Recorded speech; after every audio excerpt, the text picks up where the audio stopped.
Okay, people, you're in for a ride with special guest Cameron Smith, who's done stand-up comedy. He has his own series, The Loneliest Guy in the World, on YouTube.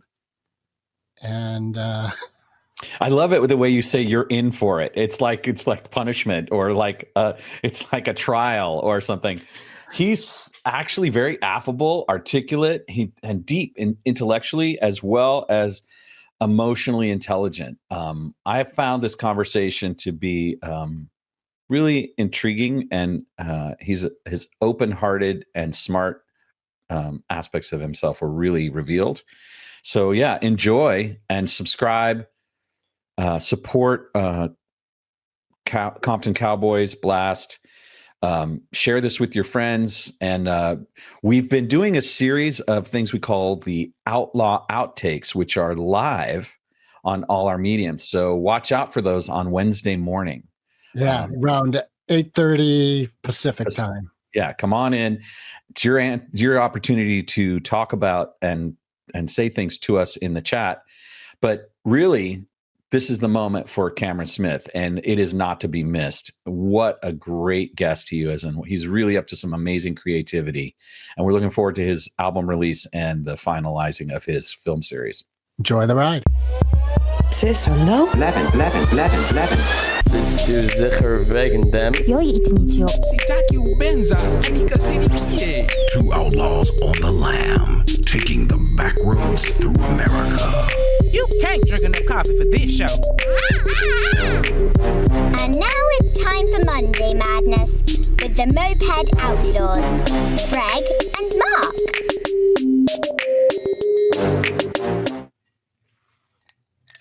And we're live with another ride with the Moped Outlaws, Greg and Mark. And our special guest writer today is Cameron Smith. And if I'm recalling correctly, there he is behind those shades. You look great behind those Foster Grants. Oh, thank you very much. You're welcome. And if I'm recalling correctly, and I apologize, I'm rushing into this recording session. You're the lonely guy, right? I'm the lonely guy. Mm-hmm. Man, that is beautiful. How did you phrase it? Wasn't it sort of like an epidemic element or some? The loneliness epidemic? Yes, that's it. Yep. Well, that's certainly not a term I've coined, but I feel like it's talked about a lot. And yeah, I certainly took more of a personal, individual lens approach to it rather than like a huge scope documentary covering the loneliness epidemic. And the roots of it are your romantic life, right? And what you were personally experiencing? Yes. So how did you in that place decide to go into a creative realm and, hey, I'm going to do something with this? Well, I am, I just am a creative person. I have kind of always been that way. I don't think I was really self-aware about that until about college. But I suppose like creativity and art, particularly in the mediums of stand-up comedy, music, and film, it's kind of just my way of making sense of the world and interacting with it and experiencing it. I really love those things. And so my relationship with creativity has kind of been like almost the silver lining of life, like even in some of my most depressed states ever. The ability to keep making things and just a curiosity of what's going to be next and how fun is that going to be, is often some of the things that have kept me from taking really dark turns and not letting myself go completely off the rails and just ruining or ending my life. So yeah, I think there was a certain point, I've talked to, I talk about like kind of my two modes is, I'm either in the full swing of a project where it's just completely consumed me. I'm living to make it. It's all I think about, and I'm just doing that until it's done. And then there's the in between, sort of like the incubation period, and who knows how long it's going to last. Where I have all sorts of ideas of what's next, but I have not decided. and I'm kind of living life like a normal person, and I'm just like having experiences and kind of being a bit aimless and just seeing what comes. And I can I can I can really go off the rails during that period in terms of like just not taking care of myself or just worrying about the wrong things. And I think something that would happen often when I would be in that period is I would obsess. I would end up in like unrequited love situations repeatedly. And I had like an awareness of that pattern since I was like 12 years old. And I've always kind of like been like, maybe that'll go away someday, or like maybe like kind of like try to write it off as something simple, like, oh, I'm just an obsessive person, or just like, oh, I'm just not lovable. Like I always just kind of try to explain it away. And so it was about 3-ish years ago that I was in the shower, and I had a bunch of other ideas that were kind of incubating, that were in this make a documentary about yourself sort of territory, make your own dating show that's like reality TV. These things were sort of swimming around in the background. But as far as the make a documentary about yourself goes, I always had the thought that was blocking me, was like this. I mean, there's a lot of fun things I can do here, and it seems like a weird idea, but like it just, a documentary about yourself on its own seems just so narcissistic. Very Like, just no avoiding it. So I'm just like, I can't just make it about me. Like that's it. That's the plan. So then I was having a shower one night, and I just ripped the bong, and which I don't do anymore, but back then I was doing it quite a bit. And in the shower, it hit me. I was like, I need to take this weakness, this Achilles heel that I fall in this unrequited love trap, and then I will obsess over women that want nothing to do with me. I need to take that and put that greatest weakness against my greatest strength, which is creativity. And I need to make a documentary about that. So I'm like, okay, I can make a documentary about myself if I'm focusing on like the worst part of me. That doesn't feel narcissistic. That feels like therapy, or that feels like exploitation. Almost it feels like I'm making a hit piece on myself, and like who in their right mind would do that? That's when I got excited about the idea. I was like, yeah, no one would want to do what I'm about to do. So well, I spent a great portion of last night with my finger on my phone watching a 180-minute thing at 2x so that I could try to get through it because it was so compelling.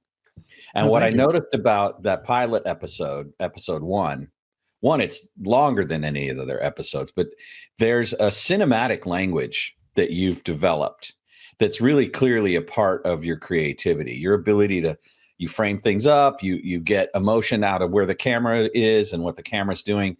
And the question that's on my lips right now is, have you heard, like you mentioned so many powerful authors, and I really want to get into that discussion too, but ultimately, one of the ones that I really want to bring up is the Robert Greene book, No More Mr. Nice Guy. Are you familiar with it? Have you? That's a Robert Greene book? No More Mr. Nice Guy? I don't know if it's Robert Greene or not, actually. No, because I think I do have that No More Mr. Nice Guy. I don't think it's Robert Greene, though. It's a Greene, someone Greene, I think. Okay. Sorry, I misquoted it. I have it on the shelf if you want me to go look. It's on the shelf? Yeah, let me go look. Okay. It's Mr. Green Jeans from Captain Kangaroo. Oh, is that too much of a generational reference? Like no one. I don't know. Maybe not. Yeah, somebody Green, right? Oh, he can't hear me. Robert A. Glover. Glover, that's it. Yes. Thank you. No. Oh yeah, no problem. So, have you read it? I have, a long time ago. That one wasn't a super powerful one for me, but it does have a message I ultimately agree with. Right. So, and I personally, in the last 5 years of my life, have read Robert Greene and Jordan Peterson's stuff. And both of those people have a kind of controversial nature in certain circles. And I love how you were so transparent about applying the thinking that was coming to you as a result of it, and the way that fed the pathos and conflict that was part of your experience in the documentary. And I got to the point where I was like, I'm not sure if you're acting or whether you're actually experiencing all of this yourself. And I Mhm. loved that tension Mhm. about the piece. I don't actually want to know the answer. Okay, good. I love that you like that. I thought the same thing, like the one where you're talking about this love scene is coming up, but you aren't going to be the one playing it. I think it was because of the actress. So you have a stand-in, Yeah. and there's that whole like psychological tug of war going on that we're witnessing on the screen. It was really brilliant. I really enjoyed that. I think a lot of men go through similar issues in their personal development. I know a lot of what I experienced in myself, well, remembering what I experienced myself was reflected in some of what you had to say. And I'm wondering if you think that your generation, like I'm 62, Greg and I are both in our 60s, and we're wondering if you think that that's greater than generations that have come before you, and that there's a social dynamic that's increasing that. What do you attribute that to? Yeah, I do think just the prevalence of social media and smartphones have a huge thing to do with, like, we're more connected than ever in a way, but also totally not connected in like a real physical kind of way. And that has, I think, huge effects. And like, I really see it, like I'm 30 and I have a younger brother that's 21. So like, I even, he kind of had COVID in the middle of his like end of high school, beginning of college experience. So like, and I, have interacted with several of his friends and stuff. And like, there is something just very different about those. Like, one, that kind of technology entered in the middle of school and development for me. They grew up with it. Like an iPad was available to them at 1 year old. So like, I feel like that does something with almost like socially engineering, like hyper introverts, where like they interact with each other a lot digitally, but in person they kind of aren't. They're not very external.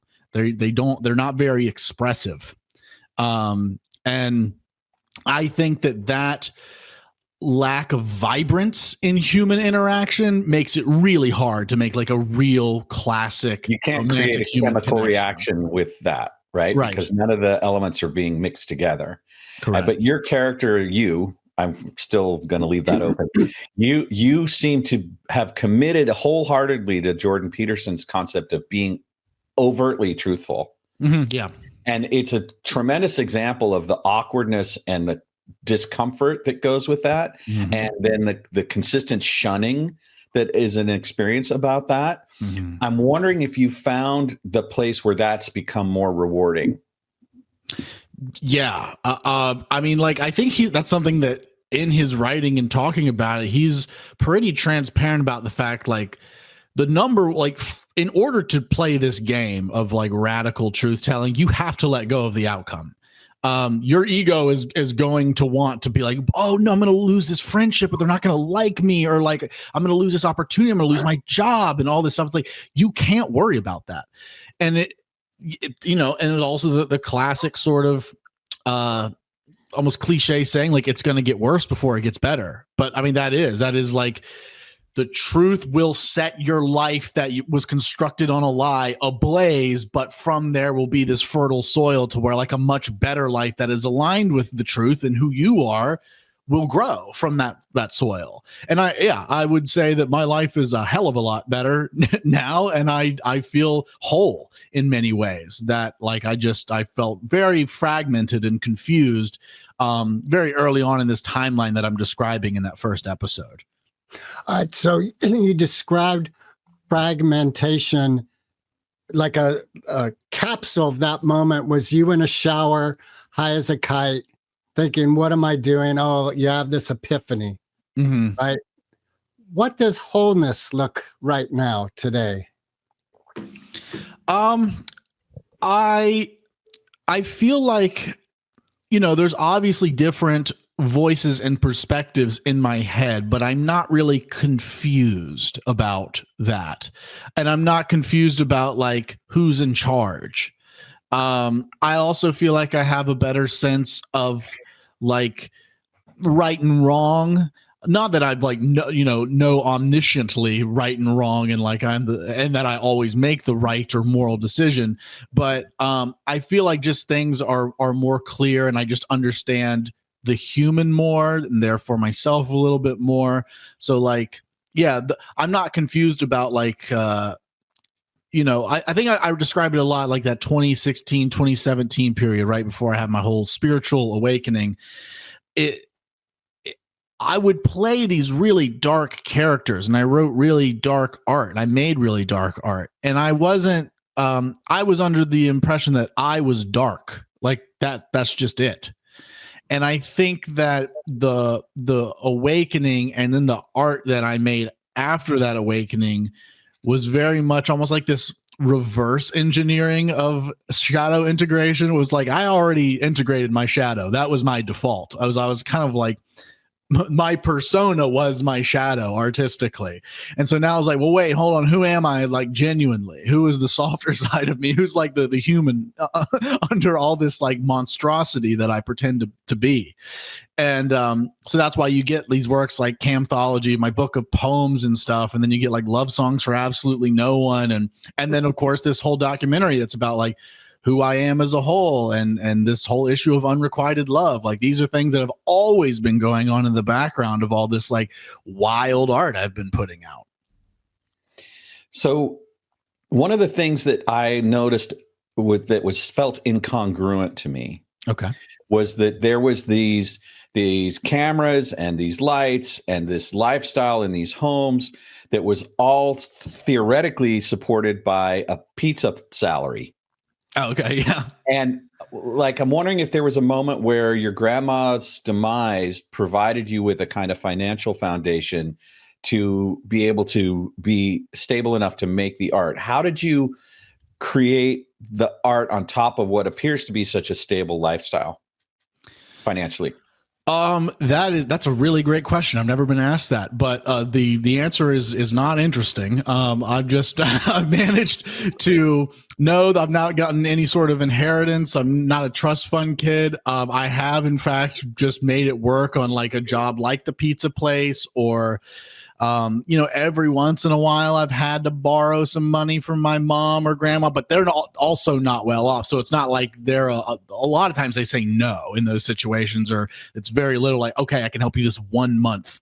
And like, I cannot ask them for a favor for another like 5 or 10 years. So like, it's really true that you're putting in 30, 40 hours in your day job, and then on top of that, you're producing content at probably the 30 to 40 hour level as well. Yeah, pretty much. And sometimes I've made it work. Like I've had some jobs like during college, I did get the maximum amount of financial aid, and I used it irresponsibly. I did sell a little weed back then too. So like that was my money back then. When I briefly lived in Los Angeles, I had an interesting gig where I was the guy who I was staying in his Airbnb. I was like, he made video games, and I was his creative marketing person. And I would work on content for him on like a monthly salary. And I didn't have to put in a ton of hours, especially when he would go out of town. So that was just kind of a brief lucky thing. Then there was the COVID money. I got that for maybe half a year. So like, it's just things like that. I'm kind of decent at like, moving in between and being, I'm not frugal with my money. I'm stupid and I'm irresponsible, and I will, buy nice things, but I can make it work on getting barely any money in, and I will spend it all when I get quite a bit in. So at 300K YouTube followers, is YouTube helping in that regard yet? Or is it still nominal? It's still like nothing. 300,000 YouTube followers? Yeah, 2.75K was. Oh, I thought you said 300,000. I was like, that's whoa. what he did say. I did. I upgraded you. Yeah, from 3,000 to 300,000. 2.75K. Oh. Yeah, no, I don't make anything. I'm not even a partner anymore. Because the YouTube standards for partnership were lower, and I had more activity going on through my like high school years. So I was a partner back then, but even at my maximum viewage and engagement, I maybe got $100 from YouTube a year. Like okay. It was, yeah, it's nothing. Got it. So you're just going like a lot of independent filmmakers did all through history. You're going off, spit and baling wire and this I'll just call it this mad desire to create content. Yes. Mm-hmm. What are you creating right now? I'm working on music. In fact, I'm working on my next album. I haven't put one out since 2021. And I was in the middle of like trying to record some lines right when I came in here about a minute or two late. I was like really trying to get that last one in.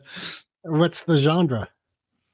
So it's my rap character, Camboy Smith. I think I'm making the final Camboy Smith album. And this will be the 10th album in the whole discography. And the first album was called Straight Outta Hell. And there's been all this like sort of demonic, satanic imagery and persona and character to this rap persona. But then also a lot of this talk about integrating like the persona and who you are deeply was part of the last like sort of stretch of music for me back through the 2020, 2021 time that I spent. And so now this album, I think, is kind of the perfect yin and yang, where it ties the whole bad boy devil stuff with like this sort of spiritually awakened and like truth seeking fuller self. And the sound wise, it's sounding something kind of like Run the Jewels or Yeezus. It's like this hard hitting electronic, but like bar heavy rap. Nice. And you're the producer, right? You're creating this all from various beats and machines. Yeah, and I don't make the beats. I do outsource those. Like I'll find producers on YouTube and then I'll like pay to lease their beats because I really like the versatility of going from different producers who can create different sounds.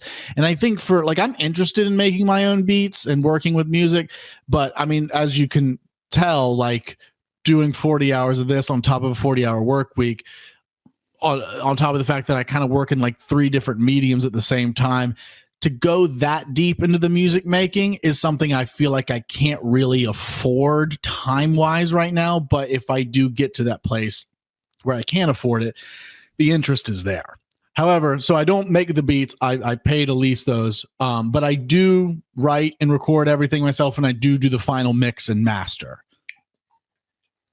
And that's through the digital platforms, right? You're not doing any hard copy stuff. I've released some CDs before. They used to sell well. I feel like 2018 was the last time people were interested in buying them. And then when I put some out in like 2020, 2021, people weren't so interested in CDs anymore. Yeah. Which is kind of fun because, like even when they were buying it in 2018, it wasn't like CDs were a thing. It was just like, they'd still buy them. Yeah, that's cool. Oh, I would get this all the time. It's the only CD I have in my car.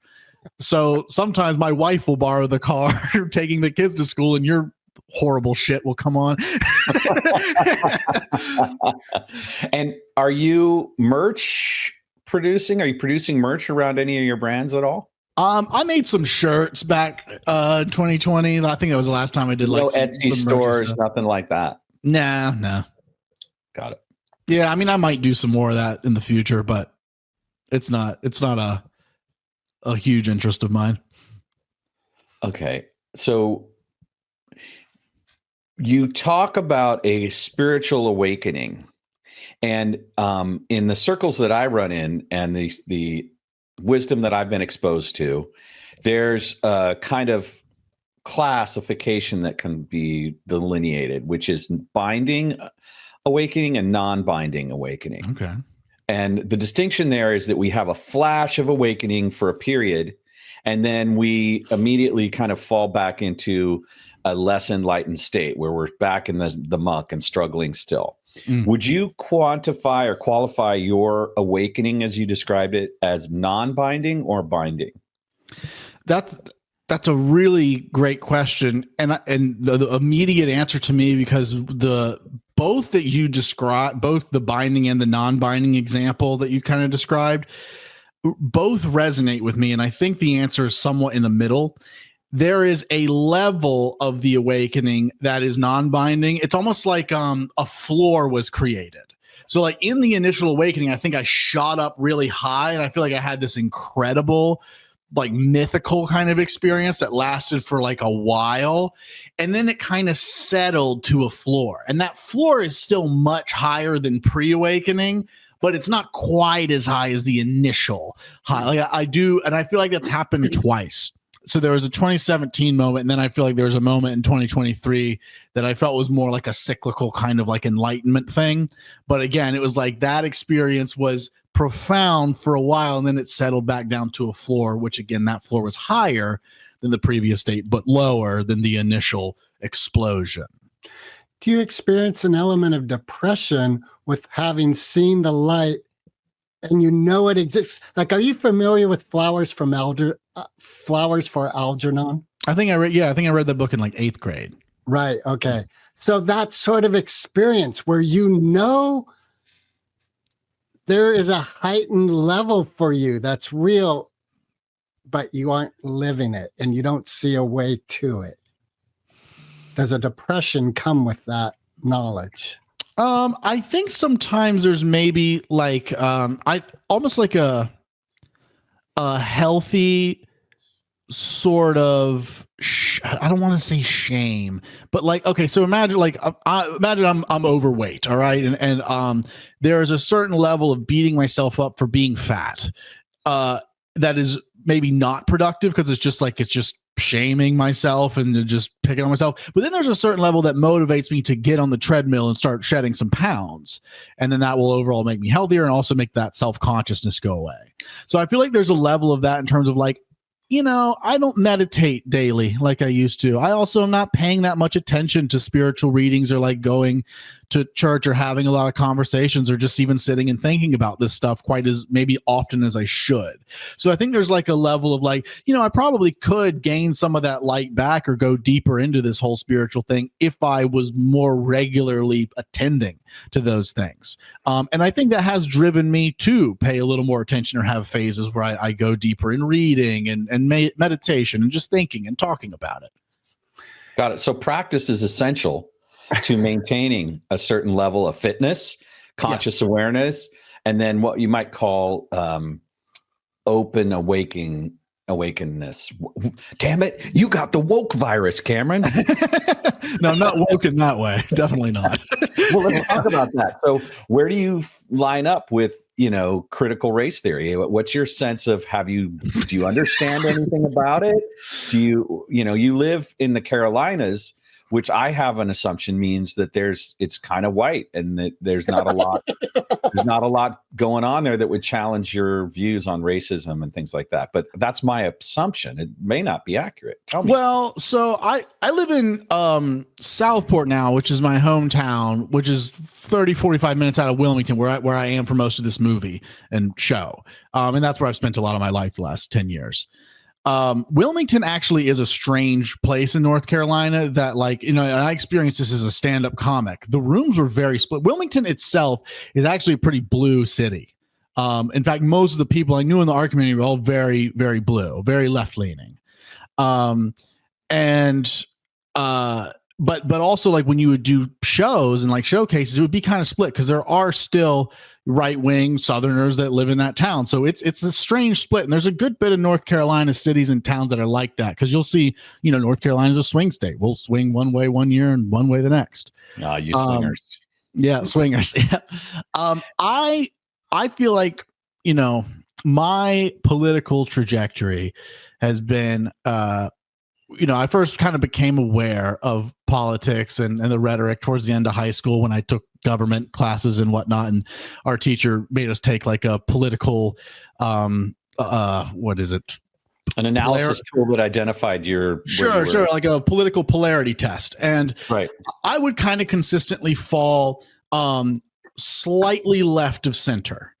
And then I think, you know, through most of college, I was pretty slightly left of center, but like consciously, I was pretty apolitical and pretty like, I'm not really interested in this realm.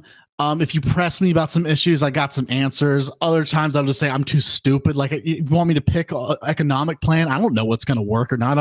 I don't think about that. I'm not nearly. But my question's not about politics. It's about the history of racial inequity in the United States, which is what I would say is wokeness, right? It's not about yeah. politics. Oh, okay. I mean, I guess I was getting to that. Okay. But yeah, I can just cut to the chase. I mean, for the most part, I'd say I'm probably too dumb to really make an informed position on it. But I think on a spiritual sort of angle, which I do feel like I can answer from, almost like how Eckhart Tolle talks about it. There's a level of ego involved to be very focused on the disposition one has and all the things that they cannot control, to assume sort of a victim mentality. And then that victim mentality will sort of freeze you into doing anything or even working with all the opportunities that are in fact in front of you, because you're just kind of woe is me and that sort of thing. And then I think, as Jordan Peterson has pointed out a bunch of things, like, yeah, we can talk about white privilege all day, but we could also talk about like attractiveness privilege. Like, there's just so many different ways to split human beings up and talk about their advantages and disadvantages. And you can do that all the way down to the individual level. And that's really the way that we should do it, is break down people's individual cases, because there's a lot of variation that has little or nothing to do with your race or your gender or your sexual orientation. And so I feel like there's kind of just these few issues of race, gender, sexual orientation, and then the whole transgender thing, that it's just like we're kind of focused on 4 arbitrary ones right now, where there's a lot more ways we could talk about advantages and disadvantages people have, whose fault it is and whatnot. And it's just kind of the wrong game to be playing. And I think that some spiritual or religious wisdom would make that very obvious to people if they would immerse themselves in that. Got it. And I think there's a piece missing from your analysis. Okay. And when you understand a little bit more about the BIPOC experience of the indigenous folks that were here, and then the folks who are from the lineage of having been stolen and lost their names and lost their history, that informs your view on the cultural context of the United States in a new way. And so I don't think your overall response is inaccurate, but it is incomplete from the standpoint of understanding the perspective of what I'm mentioning. And then one of the things that's true about the critique of Jordan Peterson's is he oversimplifies this, and he's evasive. That argument that you presented is evasive of actually understanding BIPOC experience and people's experience who've come from those lineages, who come from those families, and the way that redlining has impacted their generational wealth, and what slave patrols really were and what they became. There's a whole history of the United States that's basically being covered up because it's inconvenient for white people to understand. And so I would just encourage you to continue to investigate there and to have more experience with it, and have that be another way of integrating shadow in your life. Okay. Make it funny. Okay. Yeah. What's funny about racism?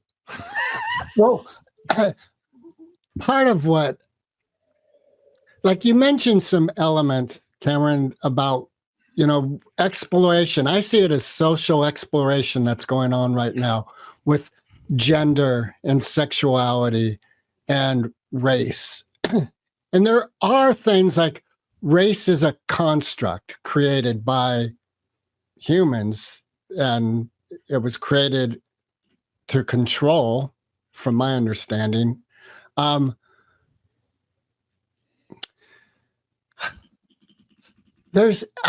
Even if we take it to personal relationships, I think there is an element where you've got to forgive the past in order to move forward. But forgiving isn't, excuse the pun, a whitewashing. There is an acknowledgement of an experience.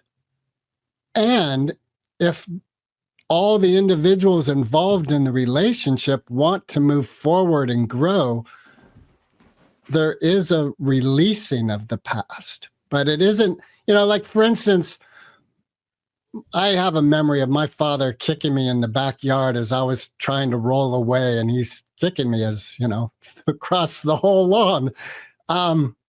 That's a real experience I have in my life.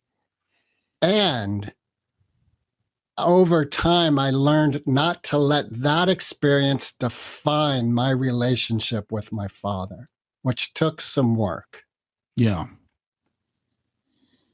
And I think in all these heated realms, even like with you, with the unrequited love, I imagine there is, as you dive into that, there's an element of accepting responsibility for who you are and where you're at.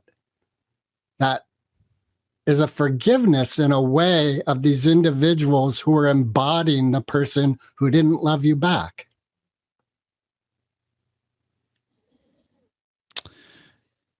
Yeah. I mean, there's certainly an element of forgiveness for them and for myself that can be had. I really feel like the clear, clean answer for me is a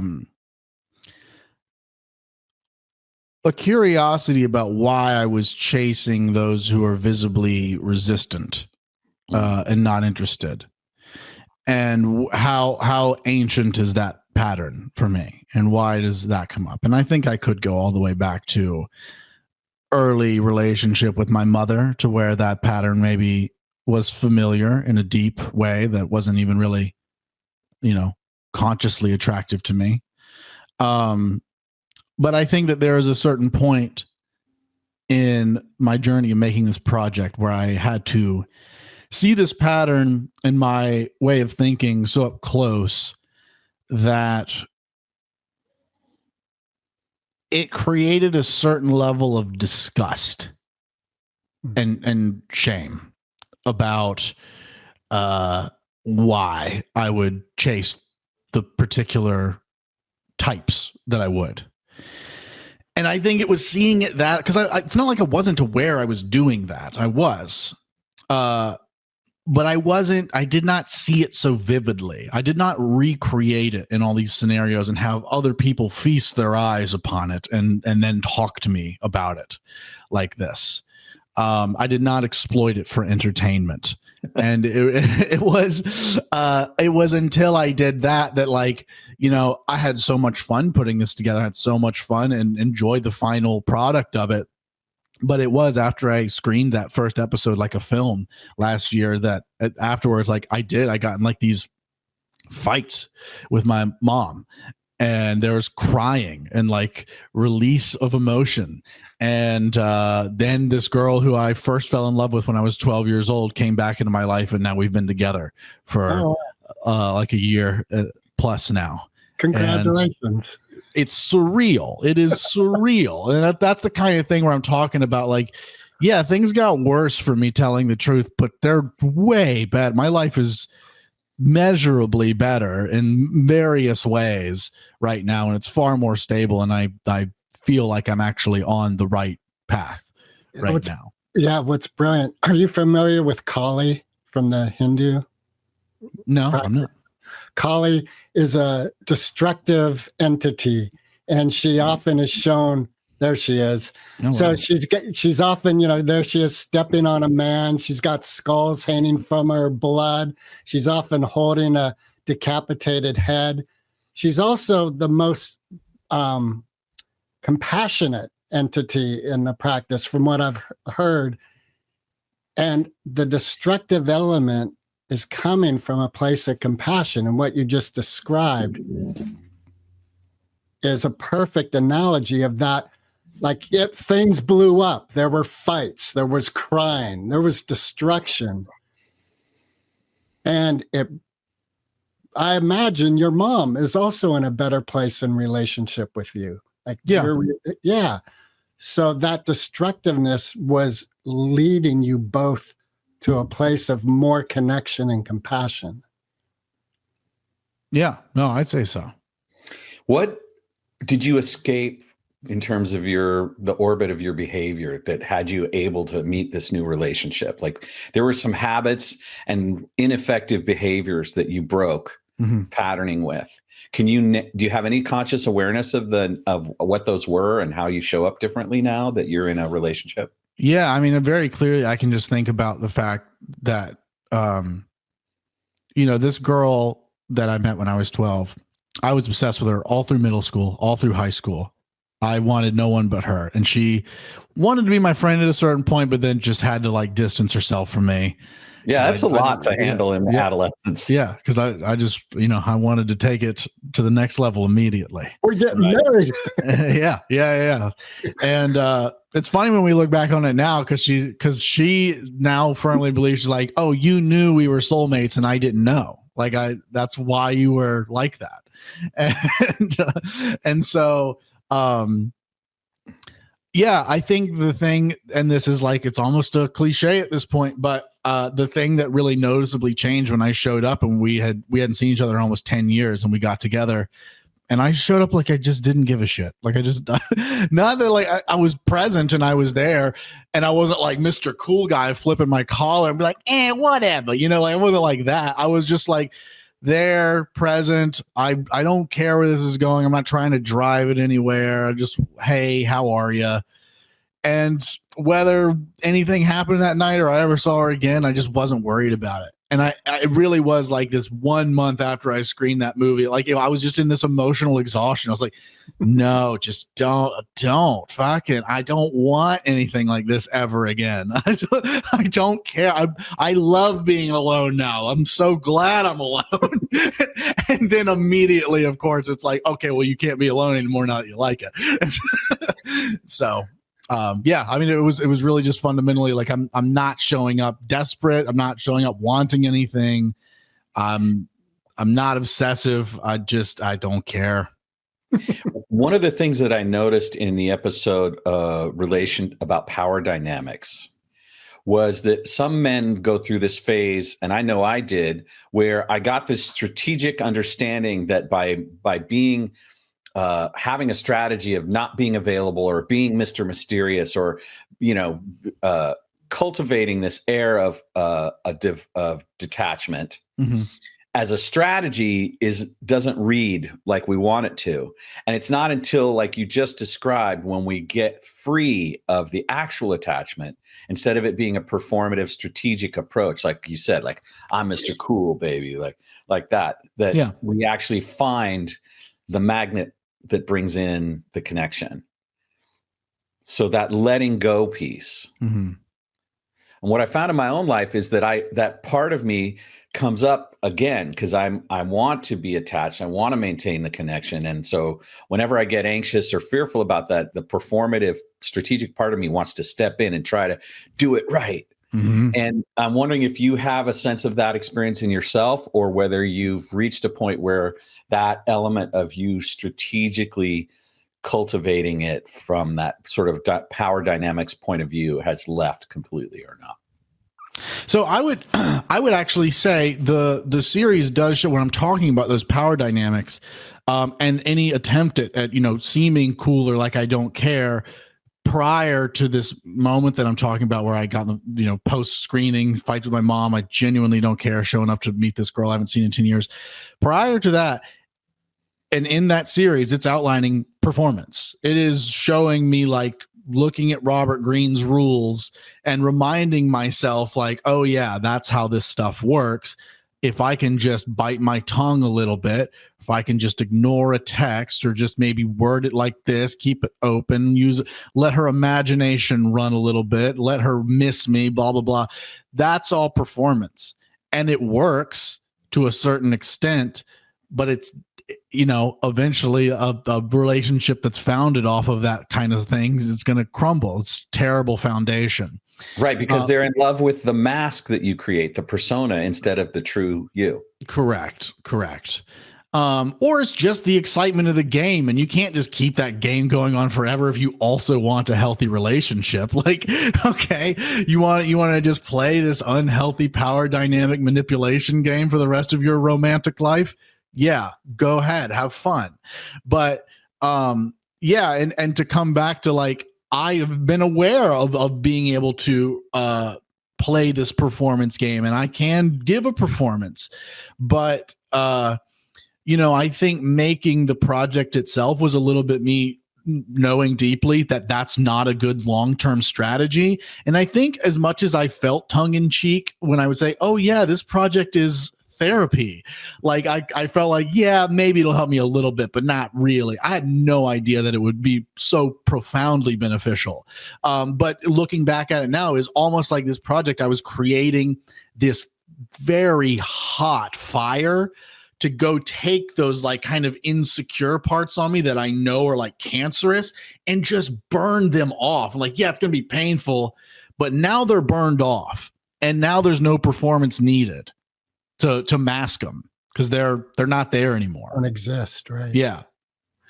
Beautiful. So go ahead, Greg. All right. Part of what we've explored with your creativity and music, rap, and then the series that you did are these elements of the shadow and id, as you said earlier, that you wanted a cathartic experience with so that you could grow and be more the person you want to be. Is there an element of your id that you see percolating in the shadow that is communicating to you to be your next creative endeavor? An element of my id. I mean, I suppose I feel like I've the only way I see my id sort of blatantly swimming around is just sort of thoughts and impulses for like sexual deviancy and whatnot. And I feel like I've got that pretty under control at this point. In terms of like, it's a dog on a leash. It's there. And I have my like healthy ways of sexual expression, especially being in a relationship. She's wonderful. But also, I don't know if I really talk about it too much in the series, but I've also had my various bouts of like semen retention practices, and I've found that to be super helpful for getting me kind of just largely desexualized. Not like I don't have a sexual side anymore, but like that's not driving me. That's not in the seat of the car anymore. It's a whining kid in the back. And like, yeah, sometimes you take it out and feed it. And then and I feel like the deeper I go into that practice, a little bit more, I feel like I have this maturity where I'm just taking care of my id, and it's there and it exists and it needs to be fed, but it's certainly not going to drive the car. Yeah, it's when you orphan it that it becomes a monster. Yeah. Oh yeah, when you act like it's not there. Yeah. Yeah. Or starve it, or deny it, or persecute it. Yeah, certainly no suppression, but yeah, a hierarchical placing. Right. A lot of Jordan Peterson's framework is built around Christianity as the framework.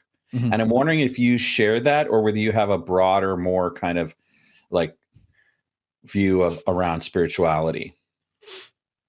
Well, yeah, I think, I was raised Christian, and then around 6th grade, I had the really cool thought that, if all the religions are saying things that contradict, then they must all not be true. So then I was a self-proclaimed atheist through all of, middle, high, most of college. And then that spiritual awakening sort of just blew my head apart in terms of not being nihilistic, not being a scientism type person, understanding that consciousness, even in the context of science, is still a huge fucking mystery. No one can explain it. So, getting into meditation around that time, I was certainly dabbling in the Eastern traditions a bit more, but not super reading them. I think I was more trying to take the meditation practices, extracting them out. And then, of course, a lot of ideas around meditation do, in fact, come from various sources in the Eastern tradition. So I feel like that helped me, that positioning of sort of separating my thoughts and emotions from just the blank place of just pure awareness and the conceptualizing the field of the one and the many as consciousness and all that helped me be open to hearing Jordan Peterson's views and be genuinely interested in them as a whole. And then particularly his biblical lectures. I found them to be super fascinating about the psychological significance of these biblical stories. So I think to make a claim that a lot of folks that claim to be atheists, especially living in a Western society, are kind of denying or maybe not as aware of the fact that a lot of their sort of psychological and moral structures are deeply embedded in this Judeo-Christian ethos, and that there's really no avoiding that. Like your deep human sense of what is right and wrong and what to do is very much stemming from these stories and these structures. And I feel like in that sense, just being aware of that's why I've gravitated towards Christianity in terms of looking to something specific in specific texts. It's really just like kind of a regional and history and evolution, a cultural awareness, really. And then I think that there's something super interesting about, not seeing this as, this book was written by all these powerful people that are just trying to manipulate us and blah, blah, blah, blah, blah. Like, yeah, there's all sorts of corrupt people through history that have taken this book and these stories and then used it to their own narcissistic or power advantages. Of course, that's been done. That's done in every single faction and area of life. There is evil in the heart of every single human being, that potential for evil. So there's just no getting away from it. There's no pure thing in our existence.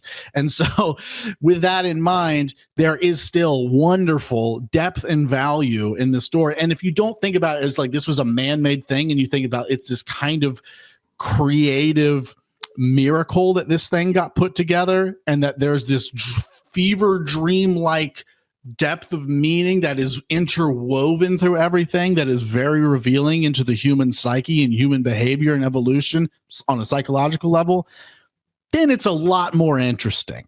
And the Joseph Campbell approach to mythos sort of also sings with that same choir that you're talking about right now. This idea that mythos and symbolism contain Easter eggs of human evolution, and depending on what the archetype you want to use, it points to a sort of core or elemental aspect of our personal development.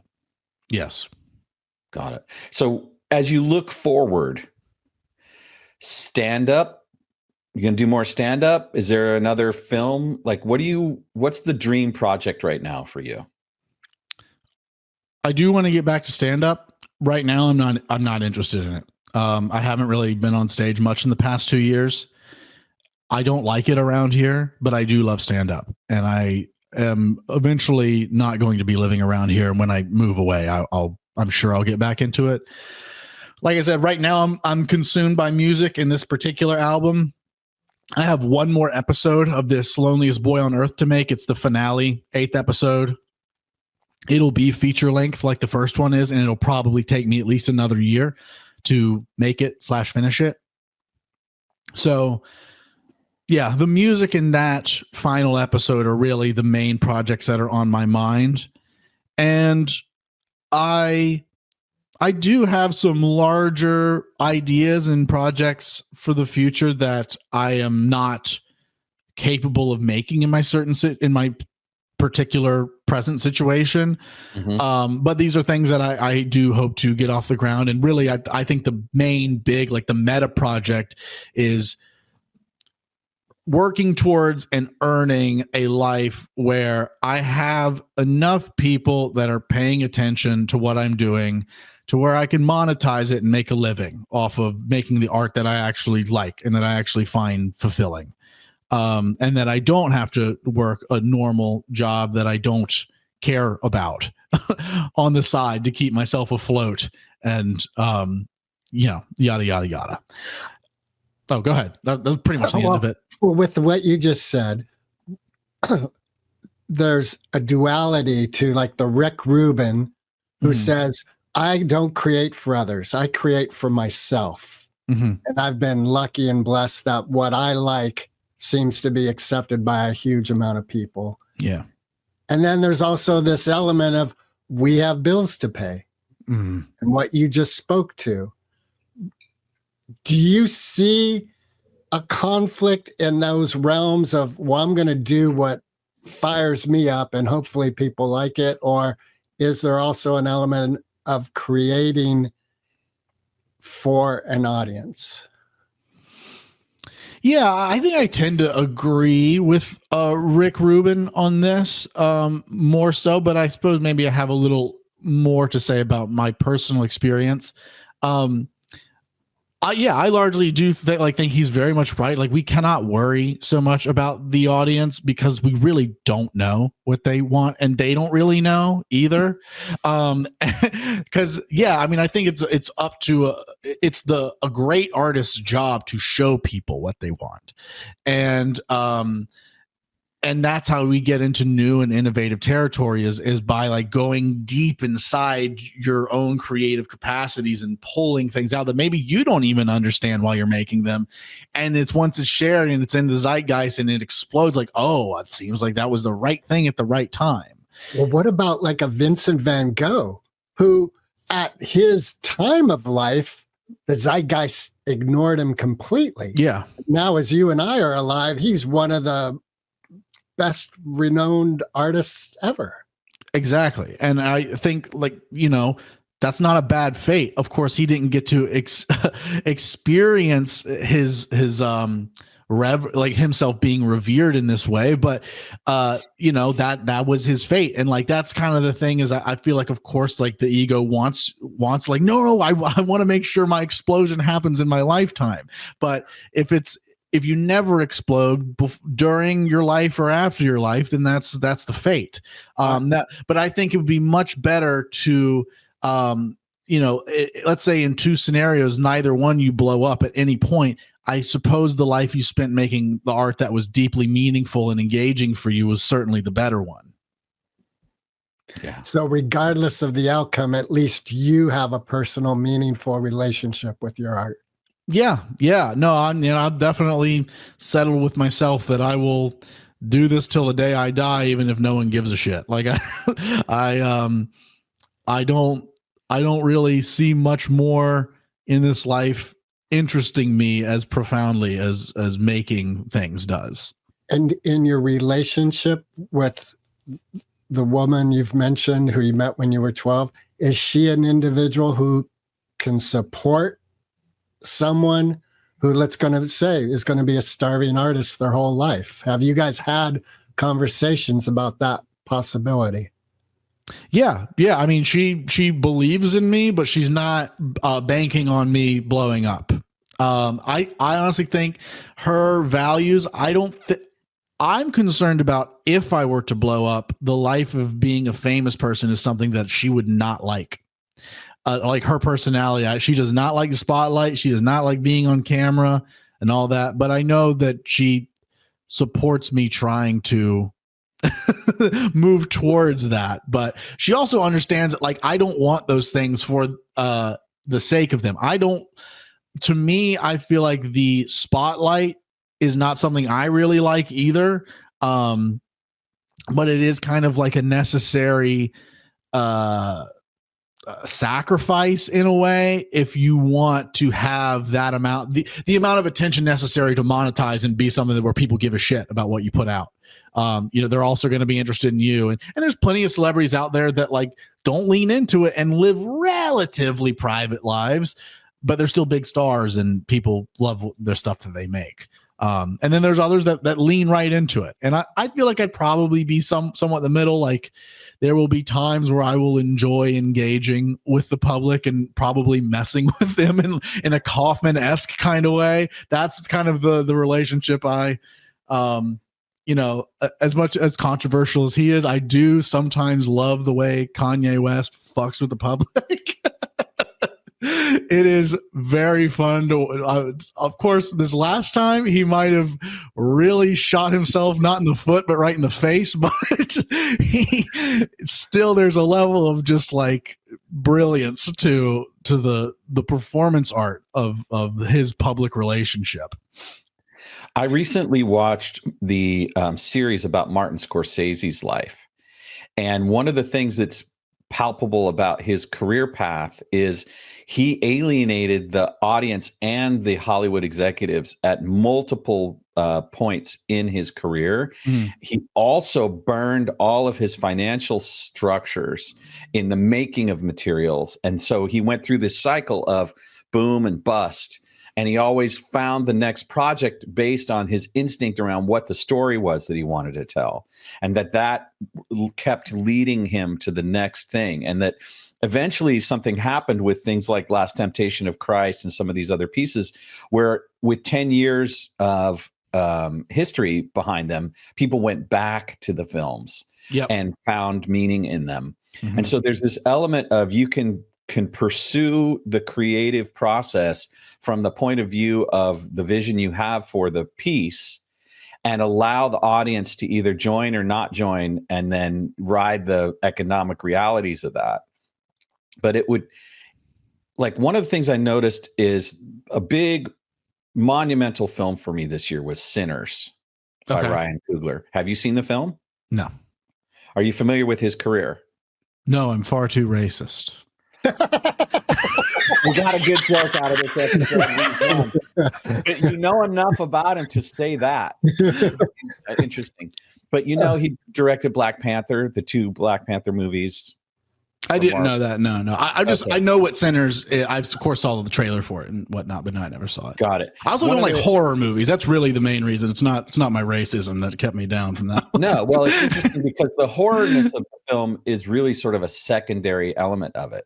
The cinematic artistry of it, the characters and the music, and that's much more interesting than the MacGuffin of there being people sucking blood. The reason I bring it up is he and Kevin Smith sort of built themselves outside of the Hollywood system with the same devotion to craft that they had. And at the beginning of this discussion, I commented to you that I recognize that there's a kind of dexterity that you have with the camera the language of the camera. Yeah. And I'm wondering if feature films would be something you would consider as part of your aspirational life. Do you want to make a film that's a feature-length film that might have a distributor or something like that? Yes, but I feel like there's a version of that I do want and a version of that I don't want. I do not want to climb the ladder and end up in a position where I am the director on a film with a bunch of executives breathing down my neck and ultimately ruining the film because they don't give me final cut, or they've just been cutting all the creative decisions, or really fear of powerlessness. Got it. Well, it's not, because again, it's not about the power. It's, for me, it is about I'm a vision oriented person. I guess not even a vision. I'm an idea oriented person. And so it's kind of like, all right, I've got this idea for a painting and I'm going to go in and I just want to be able to paint the fucking thing. And if there's other people in the room that are like telling me which brush I can and can't use, and then telling me to change colors in the middle of making the damn thing, I can't work like that. Like, the way I would like that is to keep doing things independently and get to a point of respect from an audience independently, to where if some producer or studios can be like, we want to fund your movie, they'd be like, we understand you're good, just we'll leave you alone. And I kind of, I need like sort of the auteur understanding, because I can't work in a machine. I cannot work as a cog. I am a different person when I'm working as a cog. I'm not creative. I am just like, I'm here to get a check. And it's because the tentacles of creativity can't go where they need to go. I'm fine with some certain restrictions, like, hey, you have this thing, this movie needs to be PG-13. That's fine. I can work with that. But, or like, you have to use this actor, or like, this, we need to take this chunk out of the script or whatever like that. Those are things I wouldn't like. but I could work with.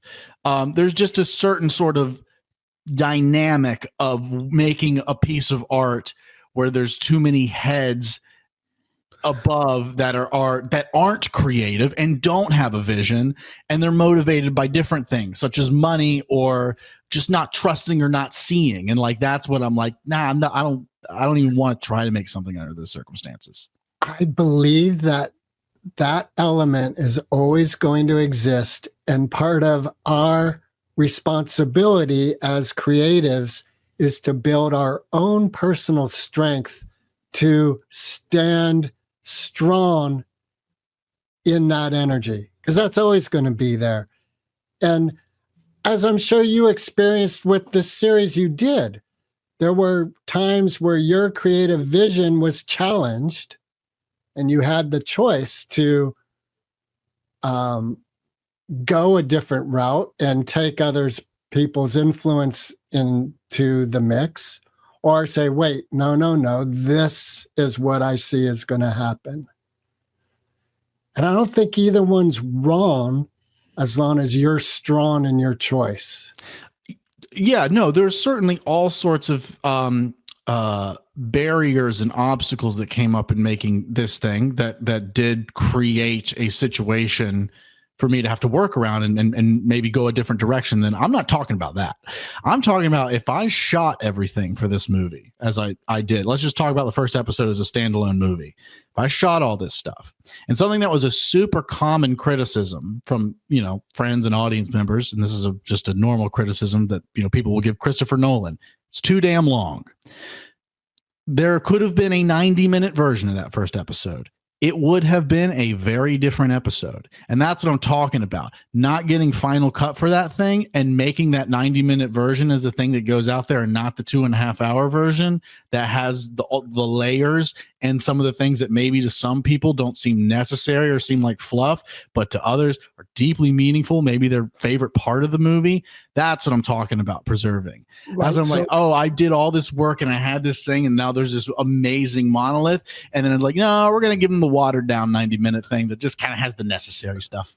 But you have these tendrils of imagination of a scenario, which I think the three of us are in agreement that our thoughts and beliefs do create our reality. You wouldn't enter a business relationship unless Final Cut was part of that preemptive decision to the relationship. Correct. Yeah. Mm-hmm. And so then it's part of the agreement. And if down the road they challenge that agreement, it's your responsibility to stay strong and say, no, you know, we agreed to Final Cut. That's what I'm doing. Yeah. I guess maybe that was to simply put my answer is there's the two paths, or one I don't get Final Cut and the other one I do. So we're in agreement that I would not enter the scenario where like no Final Cut. So claim it. Yeah. Just go ahead and say it. I want to do another feature-length film, and it's important for me to have Final Cut. Just say that. And that is something I learned from David Lynch is very important. So go ahead. Please say it first. Claim it. I would like to do another feature film, and I require Final Cut if I am to do this. When I am to do this. When I am to do this. Beautiful. All right, Cameron. That'll be $20. This is beautiful, man. Like I was laying in bed trying desperately to stay awake because I was so enthralled. And I got up early so that I could try to watch another episode just to see if there was some more enlightenment available to me through the medium of your creativity. I'm super intrigued. And as we kind of get ready to land this plane, I'm wondering if there's anything that, like how do people get in touch with you? What's the best way for people to see these pieces? What's the interaction that you would want from anyone who's come through this conversation to this point? I'm mostly interested in more people watching The Loneliest Boy on Earth. So you can, just search The Loneliest Boy on Earth on YouTube, or you go to youtube.com/Cameron Smith Films.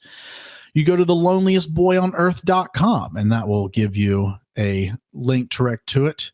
I am on Instagram, TikTok, and X as @cumsmut, CUMSMUT.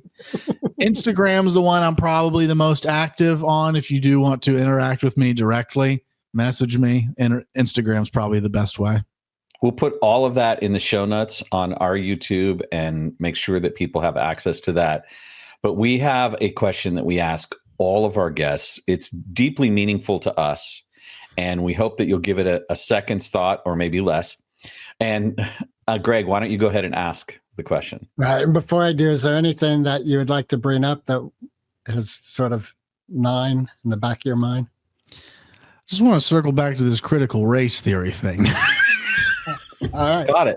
Well, I'll send you a wait, link. Let's hear it. What's percolating? No, I'm messing with you. I don't have anything. Okay. That was a joke. Yeah. Got it. I didn't get it.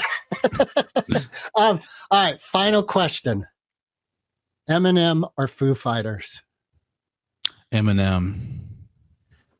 How come? Okay. Well, I don't listen to Foo Fighters. Foo Fighters is among music that like I like. And if you put it on, I'm happy to hear it. And I have no problem with it on.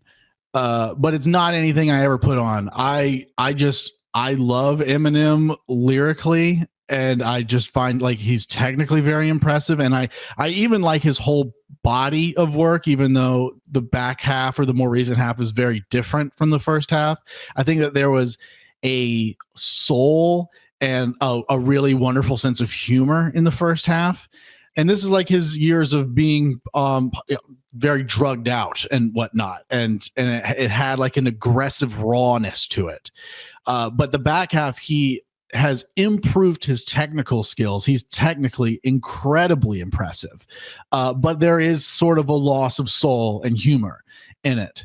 And so I think Revival is maybe the only album of his I don't really care for. But other than that, there's something I enjoy about all the albums. All right. Relapse is my favorite.